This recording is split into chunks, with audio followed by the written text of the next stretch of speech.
Vamos a seguir con Adrián von Speyer de este texto La palabra se hace carne y ahora ya va a comentar algo que se ha subtitulado como el testimonio del Bautista, que es la figura que aparece precisamente una vez que ha terminado el prólogo, ¿no? Que aparece de inmediato en el prólogo de este Evangelio según San Juan. Estamos en el versículo 19 del capítulo 1, cuyo contenido es el siguiente. Y este es el testimonio de Juan. Cuando los judíos enviaron a él desde Jerusalén algunos sacerdotes y levitas para preguntarle, ¿tú quién eres? ¿No? Este es 177. Este es, digamos, como la referencia, ¿no?, de este versículo. Le envían, ¿no?, a Juan Bautista a unos judíos, sacerdotes y levitas, para interrogarlo, para preguntarle, ¿tú quién eres? Lo primero que comenta Adrián es que lo que los judíos esperan es una respuesta importante y muy clara. No, o sea, la pregunta no es ingenua. Esperan una respuesta clara y muy importante. De hecho, esperan algo inesperado, incuestionable, pero que los contente y que concluya el tema.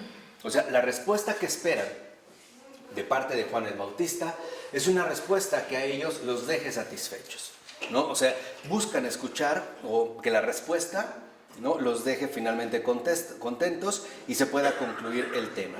Lo que vemos es que hay un factor importante, o sea, lo que ellos esperan no es de ningún modo una respuesta que vaya más allá de la pregunta, o sea, que haya un contenido mucho mayor que la pregunta que ellos han planteado.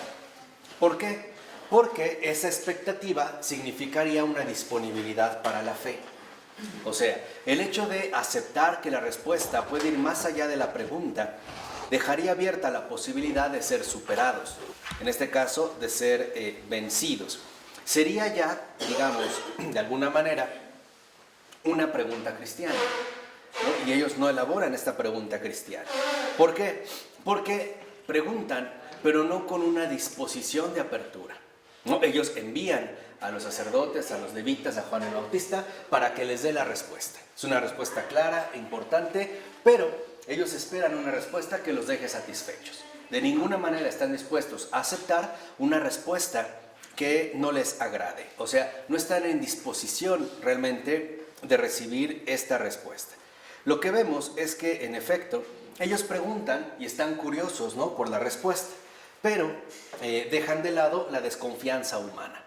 No, o sea, ellos solamente van a aceptar la respuesta que los deje tranquilos. Son inteligentes, saben que en efecto van a obtener una respuesta y que esta respuesta será real. Pero, ya que no conocen a Cristo, creen que se trata de algo que se puede aclarar sencillamente y de una vez y para siempre. No, este es el primer rasgo fundamental. A los enviados que mandan con Juan Bautista, los envían, digamos, con una misión particular: acabar de una vez con todas con este interrogante. Por eso la pregunta es, ¿tú quién eres? Y en el versículo 20, que menciona el Evangelio, es, y él confesó y no negó. Confesó, yo no soy el Cristo. Entonces, la primera respuesta que da Juan el Bautista es, yo no soy el Cristo. Ahora, para que Juan Bautista pueda dar esta respuesta, debía saber con toda claridad quién es Cristo. O sea, él literalmente debía saber con plena claridad quién es Cristo.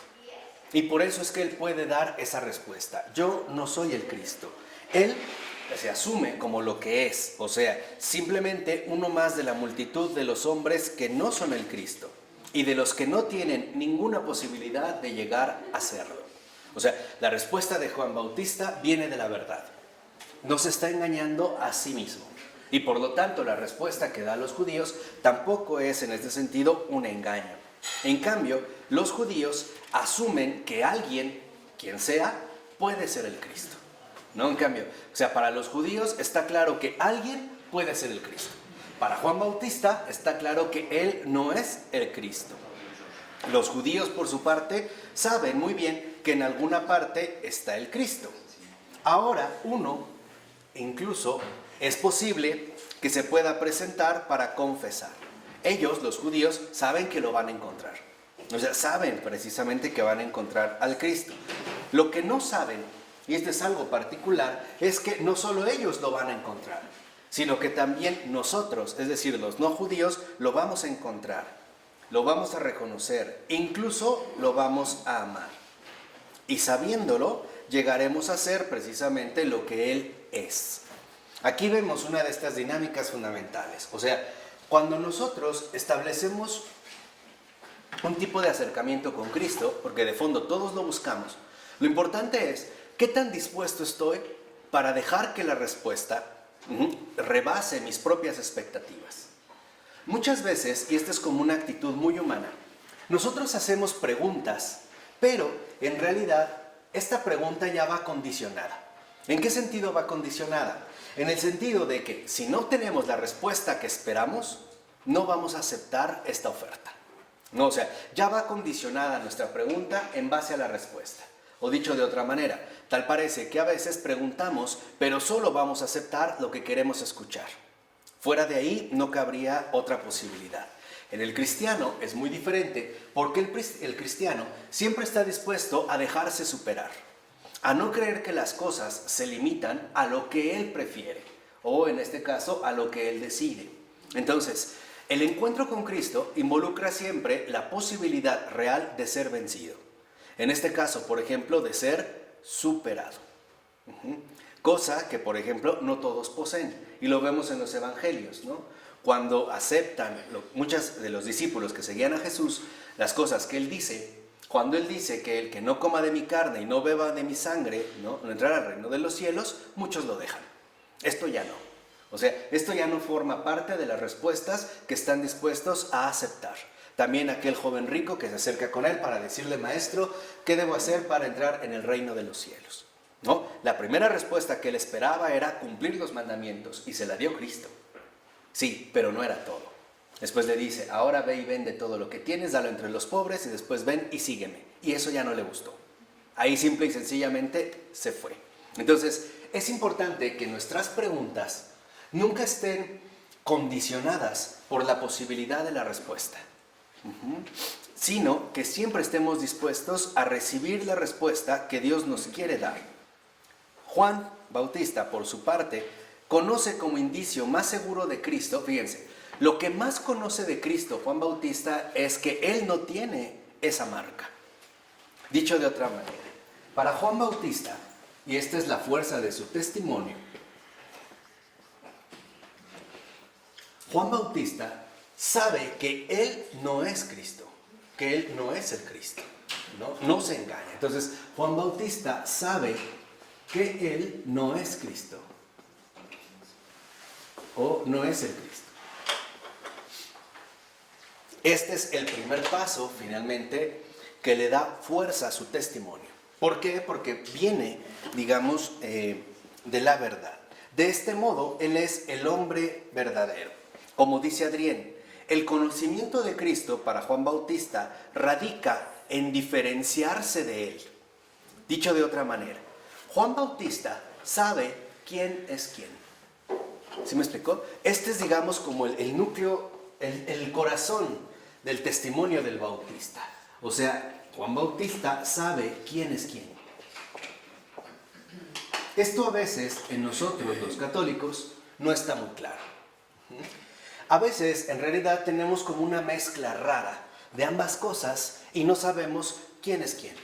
No sabemos qué lugar ocupa cada uno de nosotros. A veces, en efecto, aceptamos que no somos Cristo, pero a veces aceptamos no solo que somos Cristo, que somos más que Cristo o mejores que Cristo, ¿no? Tan es así que la prueba más palpable es que, en gran medida, siempre nos gusta hacer las cosas como se nos da la gana. No nos gustan las correcciones, no nos gustan las observaciones, no estamos dispuestos a dejarnos tocar el corazón. No, o sea, es como decir, a mí no me toques, ¿no? En latín, no li me tangere, como la mujer cuando se enoja, no me toques, ¿no? O sea, mantenemos en este sentido una distancia. Entonces, en la fuerza de Juan Bautista sabe quién es quién. Y por eso él ha respondido, yo no soy el Bautista. De hecho, el amor de Juan es discreción pura. O sea, él tiene esta discreción pura. ¿Por qué? Porque sí logra distinguir entre sí mismo y el Señor. Juan Bautista es, digamos, discernimiento puro. sabe distinguir perfectamente bien entre sí mismo y el Señor. No tiene una mezcolanza de cosas. Él sabe quién es, sabe cuál es su misión, sabe qué tiene que realizar y sabe también para quién está trabajando. Dicho de otra manera, Él no se quiere adjudicar una identidad que no le pertenece. Simple y sencillamente, Él se mantiene en la verdad. Por ello, la negativa de su respuesta, ¿eres tú el Cristo? Y Él dice, yo no soy el Cristo. A los judíos les intranquiliza aún más. ¿Por qué? Porque se dan cuenta de que Juan ve más lejos que ellos. O sea, ellos querían una respuesta. Y se dan cuenta que la respuesta que le da Juan el Bautista va más lejos de lo que ellos pueden esperar. Incluso que Juan sabe quién es el Cristo, que es justo lo que ellos no saben. ¿Sí me explicó? O sea, sabe que Él no es Cristo. Juan entonces tiene claro quién sí es Cristo, cosa que los judíos no saben. No saben finalmente porque no aman. Y como nosotros lo vimos, porque aunque supieran quién es el Cristo, no están dispuestos a aceptarlo. Simple y sencillamente no están dispuestos a recibirlo. Existe, por ejemplo, dice Adrián, la inquietud de quienes solo saben que en algún lugar está la salvación, pero no saben dónde. Hay quienes están buscando la salvación, la redención, incluso podríamos decir la felicidad, la paz, la alegría. Tienen la inquietud, pero no saben dónde. Y por eso se tienen que conformar con el testimonio de otro. ¿Qué quiere decir? Que ellos, justo porque no saben dónde está, se tienen que conformar con el testimonio de alguien más. Quiere decir que entonces para ellos esta realidad, la salvación, llega de manera indirecta. ¿No? Es como una persona que te pregunta, ¿tú cómo le haces para en una situación tan difícil estar tan tranquilo o estar tan alegre? Hay personas que se inquietan, ¿no? Bueno, ¿cómo le haces? ¿No? Yo en tu lugar estaría así, así, así, o estaría vuelto loco, o estaría muy alterado. ¿Tú cómo le haces? Entonces, se conforman a través del testimonio de alguien más. Ellos, en pocas palabras, los judíos, a través de esta pregunta, ¿tú quién eres?, han entrado en un reino que no conocen. ¿Y qué es el reino precisamente del amor? No conocen las reglas que rigen allí. No las conocen. Porque el amor siempre tiene su propia dinámica. En el amor nosotros no podemos tener nada bajo control. Las cosas simple y sencillamente se salen de control. No es algo que nosotros podemos reglamentar o que podemos, digamos, regular de manera precisa. Dice Adrián, en sí, ellos, los judíos, no son culpables por eso, pero ya no son libres de hacer lo que quieren. Fíjense, o sea, no tienen culpa de esto, no lo conocen, no son culpables, pero ya no son libres para hacer lo que quieren. ¿Por qué? Porque desde el momento en el que reconocen que el Señor está allí, o sea, que realmente están ante el Señor, hay una obligación de reconocerlo. Y una de dos, o se reconoce o se rechaza. Entonces, si sabe quién es quién, significa que entonces habrá dos opciones: o aceptación, un sí, como hace Juan el Bautista, o negación, un no, como hacen los judíos.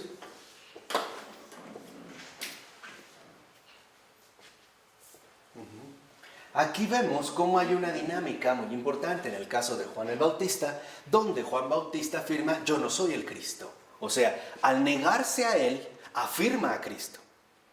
Es una dinámica similar a la que encontramos, por ejemplo, en San Pablo, cuando dice, vivo, pero no vivo yo. Es Cristo quien vive en mí. También Pablo sabe quién es quién. Y esto es algo importante porque a veces nos quedamos al mero nivel discursivo y decimos, bueno, es que esto es obra de Dios. Pero en realidad no tenemos claro quién es quién, ¿no? Es como decir, claro, es obra de Dios, pero en realidad ha sido gracias a mí. O sea, lo importante es saber dónde estamos colocados. O por plantear un interrogante mucho más definitivo. Debemos de tener una clara conciencia como cristianos, ¿quiénes somos? Si alguien te pregunta ahorita lo mismo que a Juan Bautista, ¿tú quién eres? La pregunta es, ¿tú qué responderías? Y alguien te pregunta, ¿tú quién eres? Juan sabe perfectamente bien quién es porque sabe que él en ese sentido no es el Cristo. Entonces, este primer encuentro, todavía anterior a un encuentro verdadero, a través de otro, es el inicio por excelencia. Entonces, esto también hay que tenerlo muy claro. Por lo regular, o digamos que casi siempre, antes de tener un encuentro verdadero con Cristo, nosotros tendremos un encuentro previo, un primer encuentro que se va a dar a través del prójimo. Ninguno de nosotros, por ejemplo, llegó a Cristo de manera directa.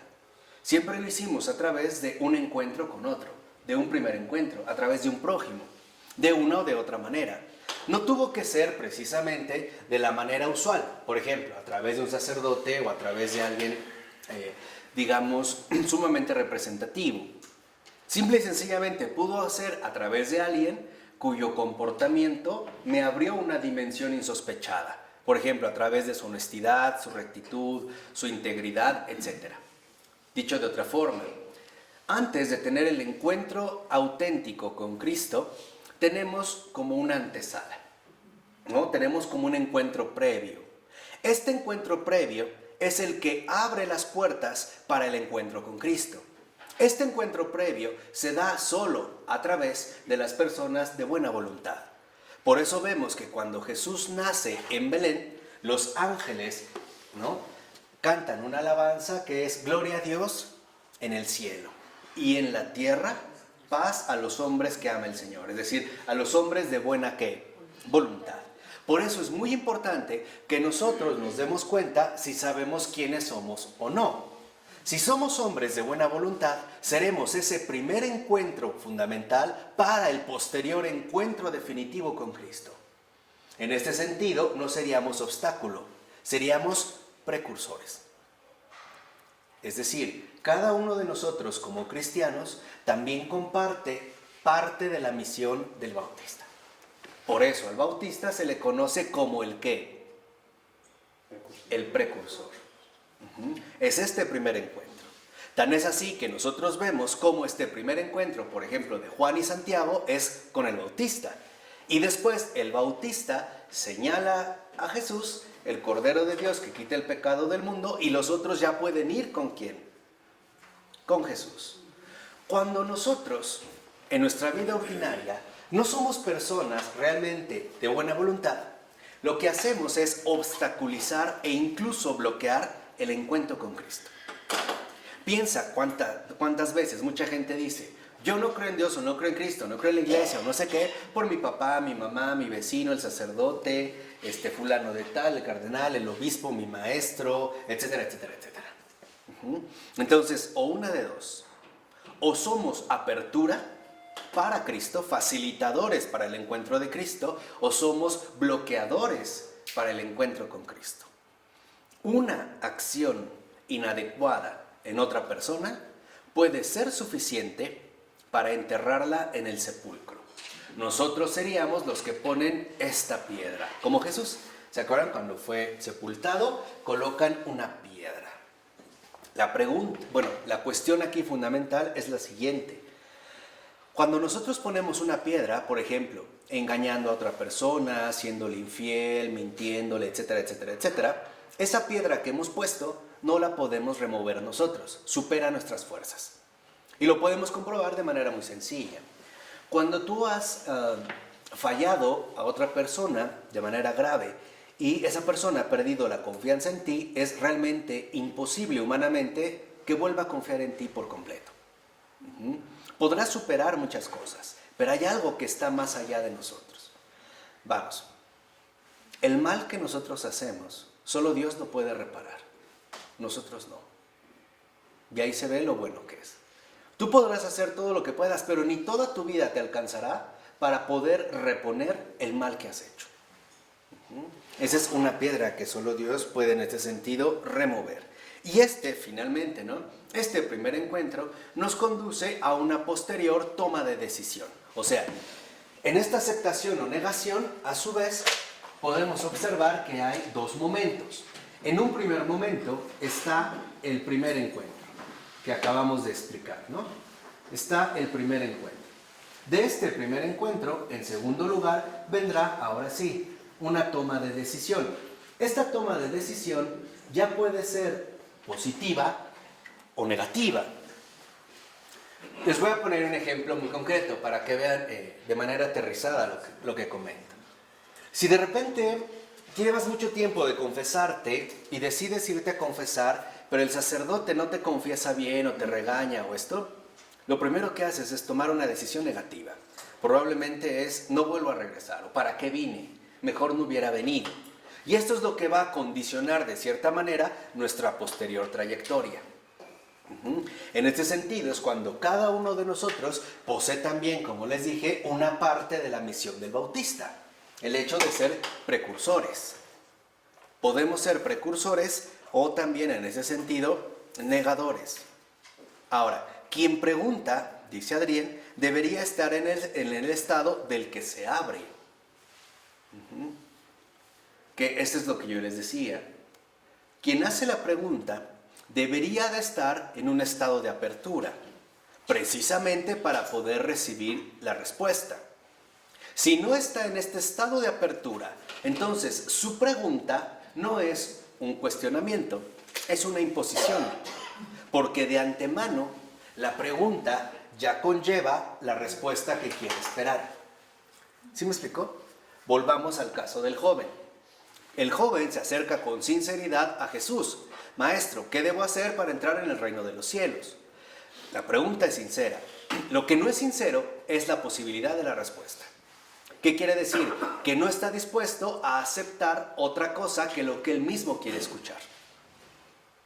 Por eso cuando le dice, bueno, es cumplir con los mandamientos, él de inmediato responde, ¿qué dice? Ya lo he hecho, ya lo he hecho. Le dice Jesús, ahora, es decir, cuando Jesús le dice ahora, lo que le está diciendo al alma es algo muy delicado. Le está diciendo, ¿estás abierto? Ahora, o sea, ¿estás abierto? Tal. Y ahí se ve que él en realidad estaba abierto o no. No. Cuando nosotros muchas veces le preguntamos a Dios, ¿qué quiere de mí? ¿Qué espera de mí? Y decimos, no me responde, es porque en realidad no estamos dispuestos a aceptar la respuesta. Aunque Él nos diera la respuesta, sería francamente ¿qué? Inútil. Seríamos como el mismo joven. A lo mejor nos dijo, claro, es cumplir los mandamientos. Y le dije, ya, maestro, eso ya lo hice. Mira cómo ayudo a tanta gente. Voy a misa todos los días o cada domingo. Visito a los enfermos. Regalo mi ropa. Alimento a los hambrientos. Pero a lo mejor ahora el Señor nos va a decir, ¿ahora? Renuncia a tu soberbia, a tu orgullo, a tu mediocridad y ven y sígueme. Y ahí ya estaríamos seguros de que le vamos a decir no. Por eso es muy importante que antes de preguntarle a Dios qué quiere de mí, le pida que ablande mi corazón. Porque si no, su respuesta para mí no es respuesta. No me va a dejar finalmente ¿qué? Satisfecho, porque no estoy dispuesto a dejarme vencer. Entonces, forman parte los judíos, lo mismo que muchos de nosotros, de los que no tienen mala voluntad, no. Presienten que habrá una exigencia, pero no son capaces de cumplirla, porque no la comprenden, como este joven. Cuando nosotros le hacemos una pregunta a Dios, intuimos que va a responder. Y por lo regular, lo que sentimos es cierto miedo. Este miedo viene de que no estamos realmente en el amor, sino en el temor. O sea, todavía seguimos pensando que Dios es malo y que particularmente es malo conmigo y que lo que Él me va a pedir va a ser lo peor que puedo recibir. Esto es lo que no nos permite a nosotros crecer de manera plena, crecer, digamos, de manera sana. Y lo que hacemos es que, en efecto, ¿no? Como dice Adrián, lo mismo que en el caso de estos judíos, que ya de antemano equivocamos el camino desde la primera pregunta, porque piensan que se puede aclarar y comprender la situación preguntando como de costumbre. O sea, nosotros también, en gran medida, en nuestra relación con Dios, es como una relación habitual. Damos una pregunta y de antemano estamos ya esperando la posible ¿qué? Respuesta. Pero eso significa que no tenemos apertura, que solo nos gusta que se nos diga lo que queremos escuchar. Cuando esto, que ya no nos agrada, lo empezamos a escuchar, lo primero que viene de parte de nosotros es un rechazo. Y nuestra primera inclinación natural es darle la espalda a Jesús, como lo hicieron sus discípulos. O como también, por ejemplo, en su momento le pasó a Antonio de Padua. Antonio de Padua llega a predicar, que hasta su lengua está incorrupta, porque es como el padre de los predicadores, y no lo escuchan, o sea, finalmente no, eso no es lo que queremos escuchar. Lo dejan solo, entonces Antonio de Padua se acerca a la orilla del mar, levanta los brazos y les dice: al menos ustedes, peces, vengan ustedes a escuchar la palabra del Señor, que estos hombres ingratos no quieren recibir, y se llena de peces. ¿Por qué? Aquí es donde entra un aspecto central. Nosotros estamos dispuestos a preguntarle a Dios muchas cosas. ¿Por qué fui huérfano? ¿Por qué esta enfermedad? ¿Por qué mi mamá es así? ¿Por qué mi papá es así? ¿Por qué pasó esto? Sí, la pregunta es, ¿pero tenemos la misma disposición a recibir su respuesta o no? No sé si te ha pasado que te encuentras con una persona que te hace una pregunta y ninguna respuesta le deja satisfecho. Y le presentas opciones y te dice: no, es que no. Quiere decir que en realidad lo único que está haciendo es equivocar su pregunta, porque de antemano él mismo ya conoce ¿qué? La respuesta. Es decir, está en este sentido perdiendo el tiempo. Lo que vemos es que entonces los medios que emplean de forma acostumbrada son medios ya inútiles, porque estamos cerrados o hemos cerrado el acceso correcto ya en la primera posibilidad, que es una disponibilidad para el cristiano. Hay mucha gente, o yo conozco mucha gente que me ha dicho que le pide mucho a Dios, ¿no? Le pide y le he pedido y le ha pedido y no pasa nada. Pero hay algo más esencial y es, le hablamos a Dios, pero ¿le escuchamos? ¿Escuchamos claramente cuando nos habla? ¿Sabemos claramente cuando nos habla? ¿Lo que nos pide, lo que nos indica? Esto solo es posible en la medida en la que nuestra disponibilidad es amplia. De otra manera no podemos. Si una persona tiene los ojos cerrados, no puede ver nada. Si una persona tiene los ojos abiertos, puede tener una visión amplia. Pero si otra persona tiene anteojos, probablemente pueda ver más allá, o un telescopio, qué sé yo. Depende de nuestra disponibilidad. Este es, digamos, como una condición fundamental de esta disponibilidad. En cambio, lo que vemos es que esto significa que si tenemos esta disponibilidad, ya tenemos puesto un verdadero inicio. Tenemos una base, tenemos un inicio, y este inicio es una apertura. Si yo opto por la aceptación del sí, ya tengo una base sólida, ya tengo un inicio, y este inicio significa apertura. En el caso de María, por ejemplo, la muy santa Madre de Dios, se ve claramente la apertura que tiene. El ángel llega, la saluda y le dice unas cosas, la verdad, bien raras. Sí, raras. Y ella, muy humanamente, se le responde: bueno, ¿y cómo va a ser esto, no? Si no conozco varón. Si lo ven, por ejemplo, María, ¿no? Dice: pero como yo, la más indigna de todas sus criaturas, miserable, que no merece ni que el rayo del sol la toque. No, nada. Siempre dice: bueno, ¿y cómo es esto si no conozco varón? O sea, es como el único detalle que ella encuentra, ¿no? Y el ángel le responde todavía de manera más enigmática. Y ella simple y sencillamente dice: bueno, ok, sí. Este sí es el inicio fundamental hacia el cual se va a ir dando justamente esta misma apertura. Lo podemos ver en el caso de los apóstoles, cómo les costó trabajo alcanzar esta apertura. Lo vemos en Pedro, ¿no? No, Señor, aunque tú mueras, yo muero contigo, yo voy hasta el final. Y Jesús dice: no va a ser así. Y él dice: no, sí va a ser así. O sea, Aquí el punto clave es, ¿estamos realmente dispuestos a escuchar lo que Dios tiene que decirnos? O sea, ¿estamos realmente dispuestos a aceptar las respuestas que Dios nos tiene o no? Este es el punto. O sea, este inicio y esta apertura comienzan también o avanzan hacia una aceptación. Esta aceptación tiene que ver, lo que aquí habíamos dicho, con confirmar nuestra disponibilidad esencial. ¿Realmente nos vamos a dejar sorprender o no? ¿O nos vamos a intentar defender como podamos? Voy a ejemplificar para que vean nuestra postura tan rara de manera muy concreta. Tenemos sospechas de algo importante en nuestra vida. A lo mejor nuestra esposa o nuestro esposo nos está engañando. Entonces yo llego y le pregunto a Simón, Simón, ¿qué viste a mi esposa con otro hombre? Y él me dice, sí, no. Es lo mismo que hacemos con Dios. Le decimos algo a Dios, Dios nos dice, no, no. ¿En serio? Sí. ¿De veras? ¿Me lo juras? ¿Neta? ¿Te cae? No. Porque esto ya para nosotros es parte de un hábito adquirido. O sea, nosotros casi siempre a la respuesta que recibimos no la aceptamos o no lo creemos.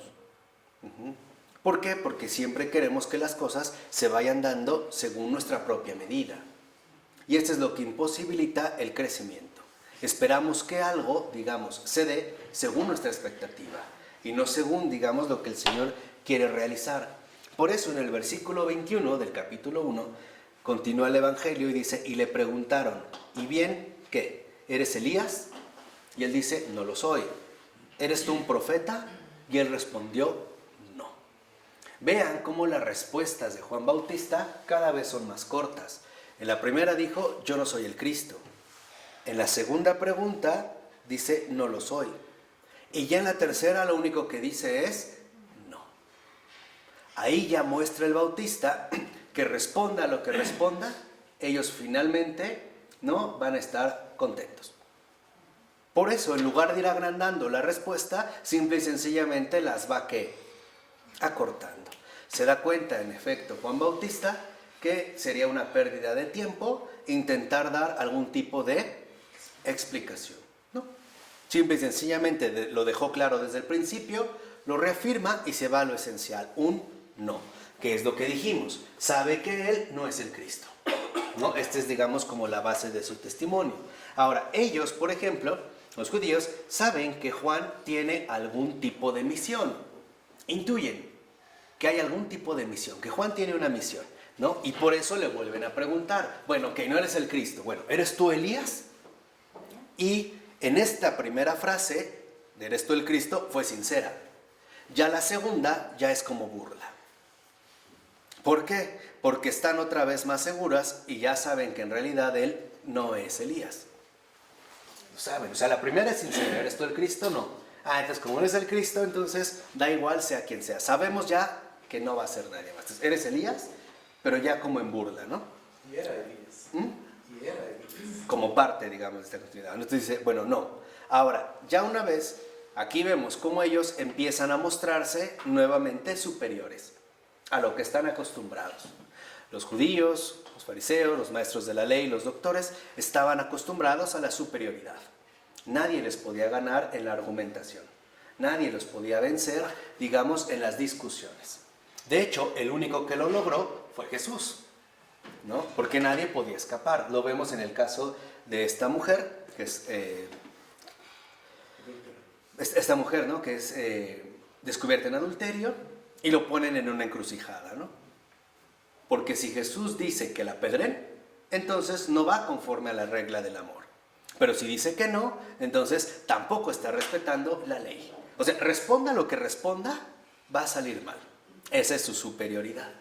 Entonces, él ya sabemos la respuesta que da, ¿no? Si alguien está libre de pecado, que arroje la primera piedra, rompe por completo todos los esquemas. Y este es un rasgo fundamental. Cuando nosotros realmente vivimos la aceptación, rompemos esquemas.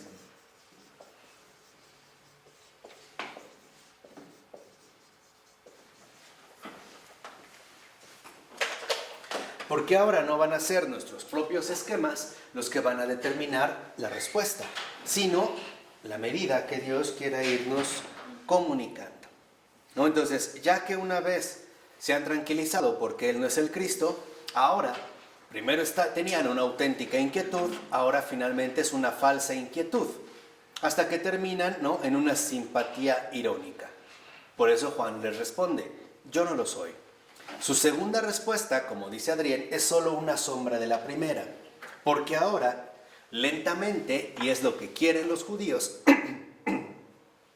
está siendo llevado a hablar de sí mismo, sobre quién es Él, lo que a Él en el fondo le es del todo indiferente. O sea, si aquí sabe que Él no es Cristo, esto es la base fundamental de todo Juan Bautista. Sabe quién es quién. Pero el hecho de que sabe que Él no es Cristo, significa que entonces ahora toda la atención se va a concentrar en Él mismo. Y es ahora hacia donde los judíos lo quieren ¿qué? Llevar.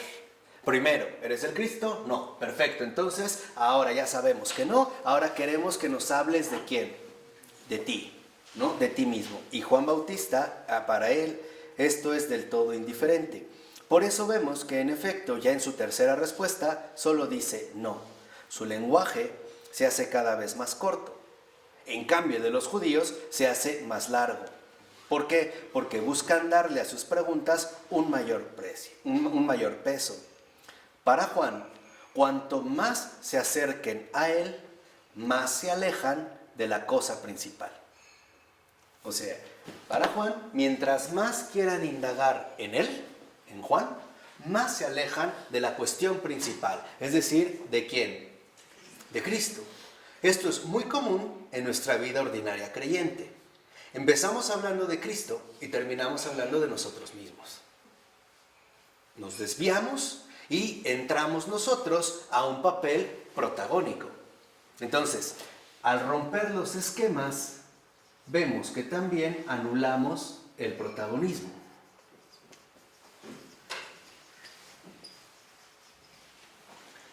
Porque para Juan, lo importante no es que sepan quién es Él. Lo importante es que sepan que Él no es el Cristo y que por lo tanto todo el interés se centre en Cristo mismo, no en Él. Este es, digamos, como el perfil que va siguiendo. Entonces, cuando Juan, percibe que ahora las preguntas se desvían de Cristo para dirigirse a Él, Él ya no responde, ya nada más dice no. O sea, el último no de Juan Bautista, que es el no a la tercera pregunta, bueno, ¿eres tú un profeta? Y él ya nada más dice no, es como decir, no estoy dispuesto a dejar que ahora la cuestión se centre en mí y perdamos de vista ¿a quién? A Cristo. De tal manera que entonces lo que vemos es que en ese momento, en los versículos 22 y 23 del capítulo 1, entonces le dijeron, ¿quién eres pues? Fíjense, ya no hablan de Cristo, ya no mencionaron a Elías, ya no le dijeron si es un profeta, ya no, entonces ¿quién eres? No tú, Juan, ¿quién eres pues? Para que demos respuesta a los que nos enviaron. ¿Qué dices de ti mismo? Fíjense, ahí se ve. Aquí, esta es como una tentación muy sutil en la que a veces podemos incurrir nosotros, los cristianos. Porque alguna persona se acerca a nosotros esperando que le hablemos de Cristo y en realidad le terminamos hablando de nosotros mismos. No puede ser esto de manera explícita, también puede ser de manera implícita. Por ejemplo, a través de los esquemas rígidos que ya tenemos y que no estamos dispuestos a abandonar, por lo menos no tan fácilmente. Y en lugar de hablarles de Cristo, les terminamos hablando de lo que yo pienso acerca de Cristo o de lo que yo creo acerca de Cristo. Y empezamos a mezclar nuestras opiniones con la verdad misma. Y por lo tanto, manifestamos que no tenemos claro quién es quién, ¿no? Lo que les decía, empezamos a hacer como una mezcolanza. Y Juan le dice, ¿no? Y él dice, ¿qué es lo que responde Juan?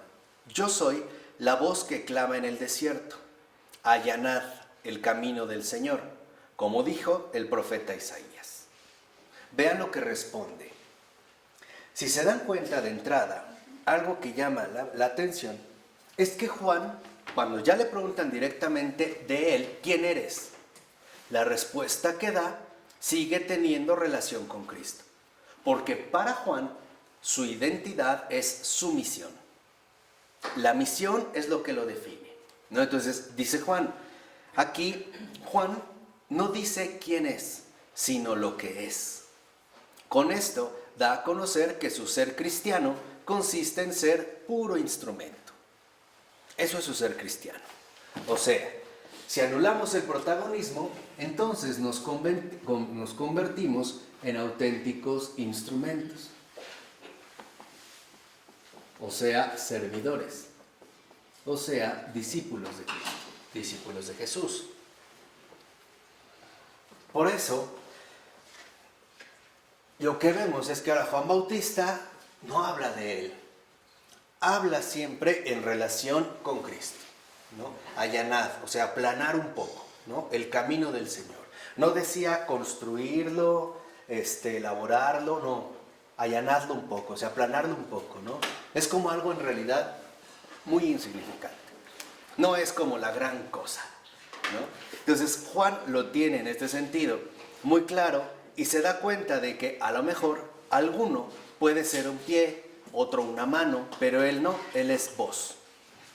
Y no es la voz del Señor, sino la voz del que clama en el desierto. O sea, él ni siquiera es la voz del Señor, él no le está dando voz al Señor, ni eso.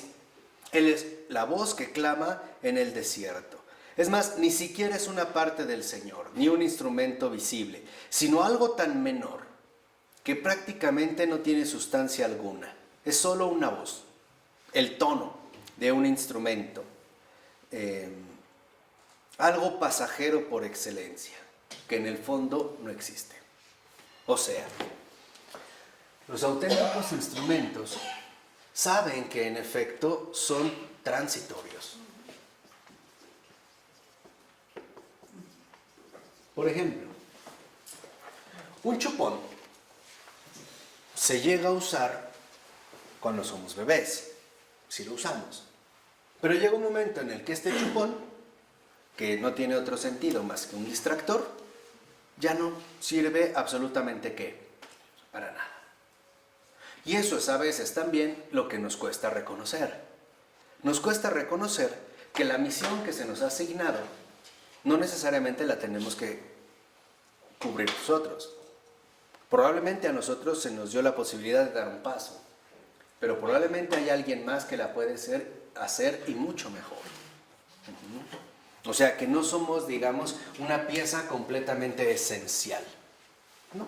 Simple y sencillamente somos como un plumín de un color que era necesario resaltar y después volver a otro color. O cambiar por un lápiz o algo así. O sea, cuando dice Juan Bautista, yo soy la voz que clama en el desierto, lo que está diciendo es, yo soy lo efímero mismo. Porque la voz no dura. La voz es un tono. Y así como apareció, ¿qué? Desapareció. Entonces, el ser transitorios, a su vez, nos muestra otra dinámica doble. Por un lado, los auténticos instrumentos saben del aparecer, pero también del desaparecer. A veces serán arrancados de raíz. No es necesario esforzarse por tratar de mantenerse presente o vigente en el camino del Señor. Hay momentos donde hay que salir y hay momentos donde hay que ser ¿qué? Dejados de lado. E incluso, ¿por qué no? Superados. Y este es un rasgo central en el caso del perfil de Juan Bautista, del testimonio de Juan Bautista. Pasa un poco como con la agricultura, ¿no? Si sembramos unas semillas y empiezan a brotar, a lo mejor brotarán varias, pero no todas se van a quedar. Hay un momento en el que hay que aclarar. Aclarar en agricultura es quitar las más pequeñas, las más débiles, para que éstas no compitan, por ejemplo, en los nutrientes y todo se concentre en el más fuerte. Pero brotaron, era parte de algo brotar. Pero después, simple y sencillamente, se quitaron. Esto es bien importante porque a veces nosotros también tendemos mucho a una tentación difícil y es el querer aferrarnos a lo dado o a lo hecho. Voy a poner un ejemplo muy sencillo, los hijos. Pensamos que porque Dios nos dio los hijos, entonces está obligado a conservármelos. De tal manera que si mi hijo muriera, falleciera, para mí sería algo inaceptable. Porque de antemano lo arrebato, ¿no? Lo recibo y ahora lo que digo es como ponerle el sello de mi propiedad y decir, esto es ¿qué? Mío.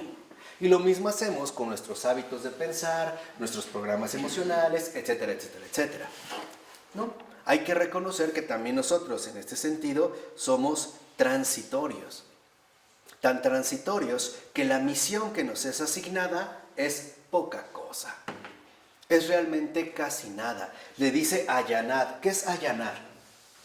¿Alguien sabe bien el significado? Allanar. Entrar, hacerlo recto. Hacerlo recto, ¿no? Bajarlo un poco. Pero no es ni cavar, ni sacar, no. Es bien poquito. Dice, por eso dice allanar el camino. Ni siquiera dice preparar el camino. O sea, reconocer que nuestra misión es muy poco. Casi nada. Y este casi nada es una de las expresiones favoritas de Adrián von Speyer. Para Adrián von Speyer lo que nosotros hacemos es casi nada. Pero ese casi nada es importante para que Dios haga todo lo demás. Esto es fundamental. Pero hay que tomarlo en cuenta. O sea, es casi nada, pero es importante para que Dios haga todo lo demás. Entonces, en este aparecer y desaparecer, nosotros veremos que lo que realizamos es casi nada, muy poco.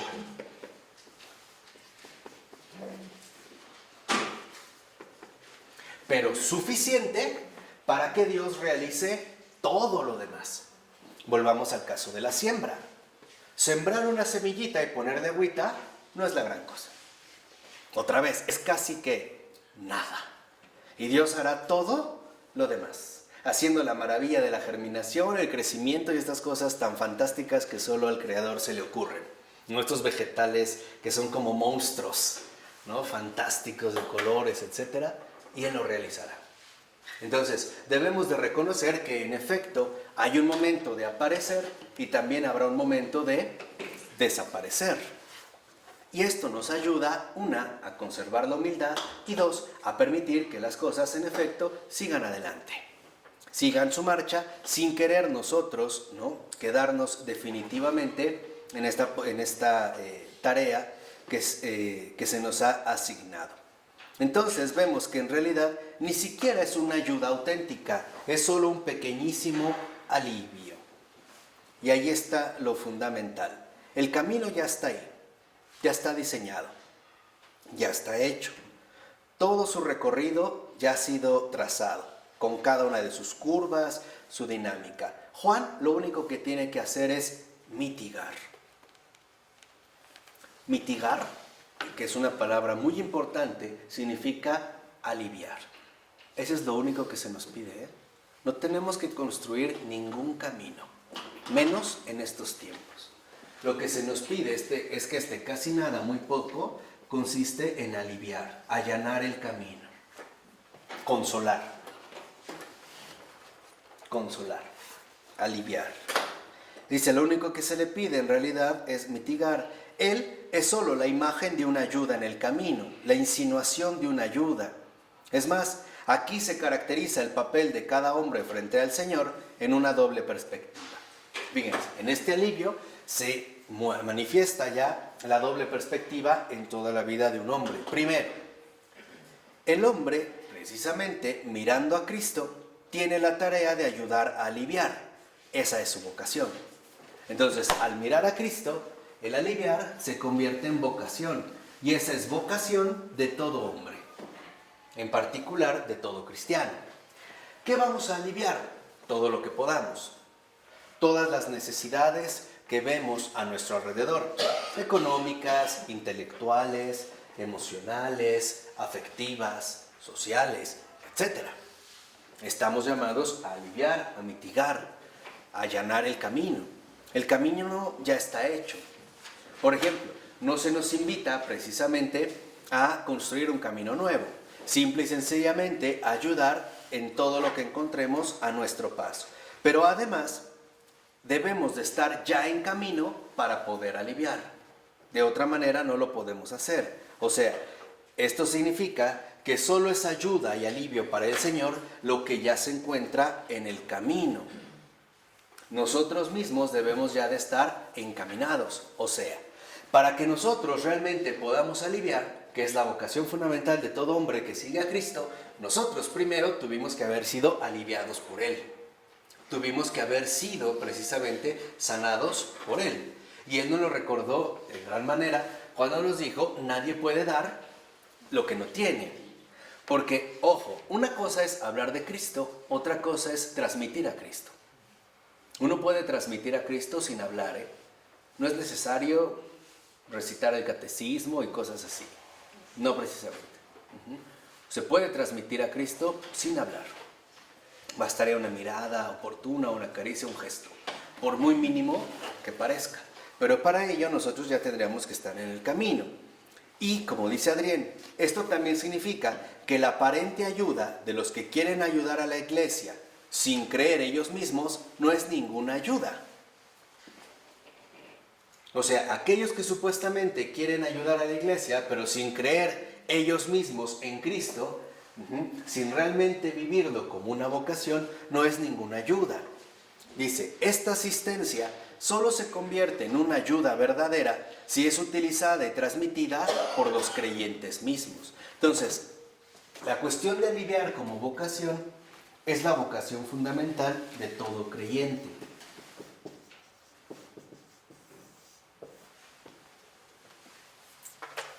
Y es aquí donde entra la dimensión plena de la fe.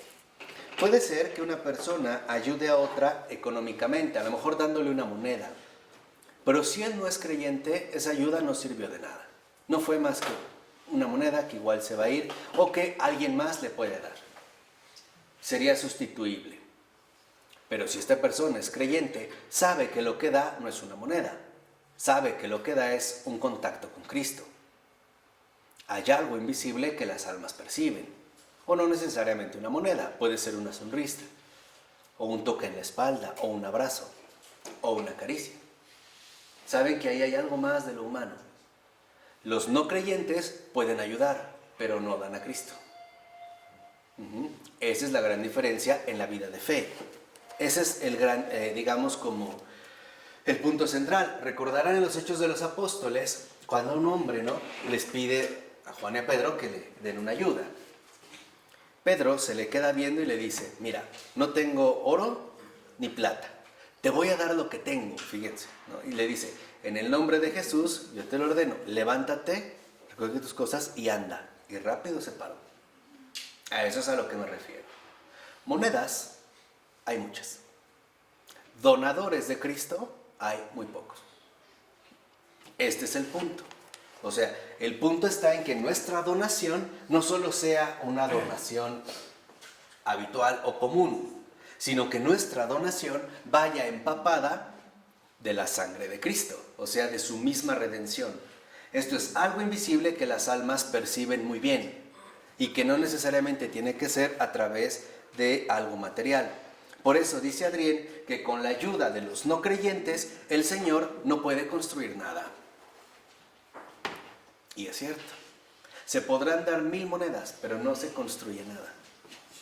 Porque no se está construyendo el reino de Cristo. Dice Adrián, en el juicio, por ejemplo, el no creyente no puede alegar una tal ayuda, sino tan solo la buena obra que él presentó para el Señor. Pero esa obra suya no pesa, no tiene peso alguno. La presenta como algo que hizo y listo. Dice, esto incluso vale a pesar de la palabra del Señor de que el vaso de agua no quedará sin recompensa y a pesar de la promesa de que él acogerá y contará cada acción de amor al prójimo como si le fuese hecha a él. Pues ese amor al prójimo que el Señor entiende es siempre un inicio de amor divino, aun si se encuentra todavía fuera de la iglesia. O sea, lo que vemos es que en realidad el creyente lo que manifiesta es el amor divino. no la acción humana. Este es el sello distintivo del auténtico cristiano. El auténtico cristiano lo que realmente manifiesta y comparte es este sello claro del amor divino. No es algo ya enteramente humano, aunque a primera vista el gesto siga siendo de lo más común y corriente, de lo más cotidiano. Platicar con alguien, darle un abrazo, tomar de la mano, darle una ayuda, darle tiempo, etc. En cambio, dice Adrián, la ayuda de los no creyentes es un aseguramiento contra el amor. Justamente lo que no quieren es arriesgarse al amor. Lo quieren tener todo bajo control, diciendo, esto sí, esto no. O al revés, esto sí, pero no así, hasta acá. Y en lugar de abrirse al amor, lo que hacen es blindarse, ¿no?, contra el amor. Por eso, cuando habla del camino del Señor, los demás entienden a qué alude Juan. Ellos lo escuchan, y porque escuchan y comprenden con su razón lo que él quiere decir, comprenden también con la razón que Cristo es el Señor. Saben los judíos cuando han escuchado a Juan que Cristo es el Señor, pero lo hacen solo con la razón, lo comprenden. Pero lo comprenden así como nosotros comprendemos un hecho histórico. Así como cuando nos dijeron, por ejemplo, que cayó el Imperio Romano. Oh, sí, lo entiendo en mi razón, pero en realidad no tiene que ver nada conmigo. Ellos, por ejemplo, ya poseen ahora la actitud que se va a manifestar después. Un sentido para el derecho y la justicia. Ellos saben que Juan está en lo justo y que él da respuestas justas y rectas, pero les falta el amor. Y sin amor no existe camino alguno hacia la fe.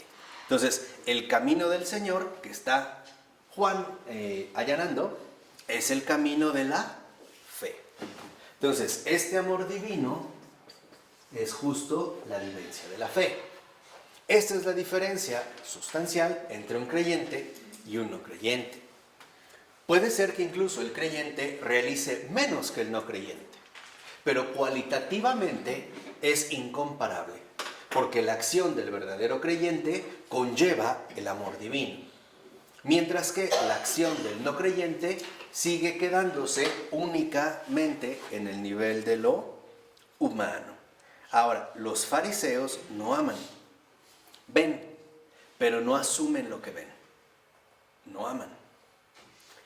Estos fariseos siguen estando muy vivos hoy en día y especialmente dentro de la iglesia. Son los fariseos que no aman, ven, pero no asumen lo que ven, no aceptan lo que ven. Siempre tienen una respuesta inteligente, una escapatoria audaz para evadir el amor. Siempre hay una evasión. Puede ser a través del deber, a través de los riesgos y los cálculos de seguridad que se puedan hacer, pero siempre hay como un blindaje, como les dije, para el amor. Ejemplo, ¿por qué no ayudas o te acercas a ese indigente? No, es que qué tal si tiene una enfermedad y me contagia. O lo llevas a tu casa, no, y qué tal si luego me roba y abusa de... O sea, siempre hay un blindaje, siempre hay un pretexto. Quiere decir que en realidad no estamos nosotros en el amor. Nos mantenemos al margen del amor. O, como lo dijo el Papa Francisco, vivimos en las periferias de la existencia, ¿no? Siempre a la periferia, siempre teniendo pretextos para no dar el paso en el amor y hacia el amor definitivo. Siempre encontrando peros, causales, motivos, justificaciones y además racionalmente aprobatorios, pero no aceptables dentro de la perspectiva de ¿qué? De la fe. Por eso vemos cómo cuando esta anciana, esta viuda, da en el templo la única moneda que tenía de todo valor, dio más que todos que daban grandes ¿qué? Limosnas. No es por lo que dio, es porque lo hace desde la fe. Da absolutamente todo lo que ¿qué? Lo que tiene. Es por el amor que tiene. No da lo que le sobra. Da lo que tiene. Pues podemos llegar a una conclusión muy importante. Si hay la posibilidad de dar, no es para dar limosna, sino más bien para dar el reino de Cristo, para dar a Cristo. Claro. a través de los gestos que sean. De los gestos materiales. Sí, sí, también, o sea, a través, digamos, de los gestos que se nos vayan en ese sentido permitiendo. Dice Adrián, lo que está en vivo en la fe, lo que da ella movimiento hacia Dios, lo que la hace arrebatadora y contagiosa es el amor. Sin el amor, la fe es solo una opinión, un conocimiento teorético, el aferrar un cierto contenido. Y esto es la esterilidad de la fe. Sin el amor, la fe no es más que una simple doctrina, una opción aceptable pero no vivible. Sin el amor, la fe no son más que palabras vacías y discursos estériles. Sin el amor, la fe prácticamente está muerta. Es una pose, es una postura farisea aparte. Por el amor, en realidad, dice Adrián, la fe se transforma en un movimiento hacia alguien, fe en alguien, confianza en alguien. Entonces, la fe se transforma en un movimiento hacia alguien. La fe en este sentido es ponerse en marcha. La fe es el ponerse en marcha precisamente para seguir a Cristo. Por eso Él dice, sígueme. Ven y sígueme. Ponte en marcha a través de la vida de la fe, sin excusas, sin estos blindajes que lo único que hacen es impedirte alcanzar justamente la dimensión del amor. Por eso dice Adrián que la fe cristiana nunca surge sin amor, que es el amor la verdadera escuela de la fe. Y no al revés, es el amor la verdadera escuela de la fe. ¿Cómo vamos a crecer en la fe? En la medida en que crecemos en el amor. Y ya dijimos, precisamente en el amor ¿qué? Divino. Una vez se los comenté, el transmitir el amor divino no es dar lo que pienso, es darle al otro todo lo que Dios quiere que reciba. A veces puede ser la palabra que necesita para alcanzar consuelo, o el abrazo que requiere para poder fortalecerse, o el alimento necesario para ese momento, o la casa que necesita para vivir, o la mirada llena de ternura que le permitirá en ese momento sentir la cercanía de su Señor. Esto es el dar. No es lo que a nosotros se nos ocurre, sino más bien todo aquello que el Señor quiere expresar. No, está bien. O sea, y esto es como, ahí es lo que decíamos, el romper los esquemas, anular los protagonistas. Por eso va a decir Adrián que cualquier acción que se da en el amor es ya un camino a la fe en Dios. Es esa escuela donde se expande el espíritu para asumir todo lo que el amado pudiese darle, aun si esto se encuentra más allá de su comprensión. O sea, ¿qué quiere decir? Que nosotros no podemos utilizar nuestra razón como un bloqueo para el amor. Los principales bloqueos que tenemos para la experiencia del amor son racionales, son racionalistas. Utilizamos cálculos cuya lógica no checa con la dinámica del amor. Y ahí es cuando entran nuestros conflictos más comunes, entre mis planteamientos racionalistas y las exigencias del amor. Es por eso, dice Adrián, que esta confianza es lo que les falta a los judíos que solo interrogan. Y les falta porque su fe carece del Espíritu Santo. Y ahí está el punto central. La experiencia del amor es la experiencia de Dios, la experiencia del Espíritu Santo. Este Espíritu que Jesús prometió y dio. Lo dio a los apóstoles y también lo dio a los paganos en la casa de Cornelio, ¿no? Que Pedro dice, ahora caigo en la cuenta, ¿no? De que Dios no hace distinción de personas. Entonces, cuando nosotros realmente no queremos o no estamos dispuestos a la aceptación fundamental de Cristo, lo que hacemos también es rechazar el Espíritu Santo. No queremos saber de Dios. Ojo, queremos hablar de Dios, pero no queremos comprometernos con Él.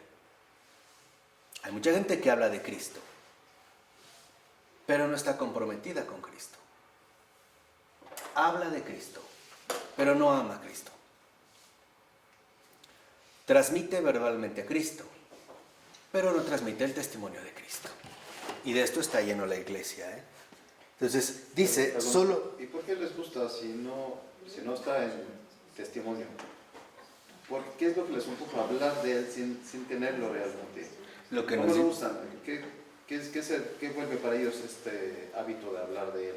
El hecho de mostrar una superioridad, Como que el resguardarlo a nivel racional. El hecho de hablar de cosas que a lo mejor a otros les pueden resultar difíciles y que ellos dominan perfectamente, ¿no? O sea, el tenerlo siempre como bajo control. Por eso dice que en realidad solo el Espíritu Santo es el que hace saltar la fe humana hacia la infinitud de Dios. Es solo entonces a través del Espíritu Santo como nosotros podemos dar ese paso esencial de lo humano a lo divino. Entonces, lo que vemos, en síntesis, es que el testimonio de Juan Bautista es el testimonio del Espíritu Santo. Ahí es donde radica su fuerza. Al grado que recordarán que cuando Juan Bautista bautiza a Jesús, él vio al Espíritu Santo en forma de paloma que descendía sobre Jesús. Y después él va a decir, yo lo vi. Vi al Espíritu Santo en forma, no dijo era una paloma, dijo en forma de paloma que descendía sobre él. Él lo ve. Y ojo, ¿por qué incluso ve al Espíritu Santo? Porque está en comunión con Dios. Está en comunión con Él. Por eso, para Juan Bautista, lo importante no está en lo que nos preguntan. Lo importante está en las respuestas que damos. Al grado de que nuestras respuestas deberían de ser lo suficientemente simples como la de Juan Bautista. No. Todo, en último término, se reduce a un no. ¿No a qué? No a mí, sí a Dios. En nombre del Padre, del Hijo y del Espíritu Santo. Amén. Pues muchas gracias y buenas noches.